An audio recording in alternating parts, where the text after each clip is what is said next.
চট্টগ্রামে আসলে বিএনপির জয়ের ব্যাপারে সম্ভাবনা কতটুকু? না দেখেন, আমি তো যা দেখছি গণসংযোগের মাধ্যমে এবং বিভিন্ন জায়গায় কথা বলে যে মানে বাংলাদেশে একটা ধানের শীষের পক্ষে কিন্তু গণজোয়ার সৃষ্টি হয়েছে। আর বিশেষ করে জনাব তারেক রহমান দেশে আসতেন, এরপরে তো এই জোয়ারটা একটা অন্য লেভেলে চলে গেছে। আমি মনে করি মোমেন্টাম এখন বিএনপির পক্ষে।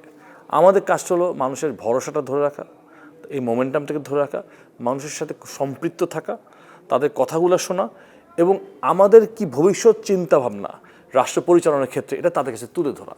এই যে দ্য প্ল্যান, যে তারেক রহমান সাহেব বলছে, এই প্ল্যানগুলোকে সামনে নিয়ে আসা মানুষের কাছে, এবং মানুষ জানতে চায় আমরা আগামীর বাংলাদেশ কীভাবে বিনির্মাণ করতে চাচ্ছি, আমাদের পরিকল্পনা কী। সো আমি মনে করি মোটামুটি আমি সব জায়গায় ভালো সাড়া পাচ্ছি। বিশেষ করে আমাদের যে নির্বাচনী এলাকা চট্টগ্রাম 11, আমি আমার বাবার পক্ষে প্রচারণা করছি, কাজ করছি, ভালো সাড়া পাচ্ছি। প্রশ্ন করতে চাই, চট্টগ্রাম 11 আপনাদের নির্বাচনী এলাকা, আপনারা একটি স্লোগান দিচ্ছেন 11-তে 11, এই বিষয়টি একটু ক্লিয়ার যদি করেন। 11-তে 11 আমরা বলছি, আমরা 11 আসনে 11টা দফা দিয়েছি। মানে আমার চট্টগ্রাম 11 আসন উন্নয়নে আমরা 11টা দফা দিয়েছি। This is our campaign, Chittagong 11 জন 11 দফা। এই জন্য বলছি আমরা 11-তে 11। চমৎকার।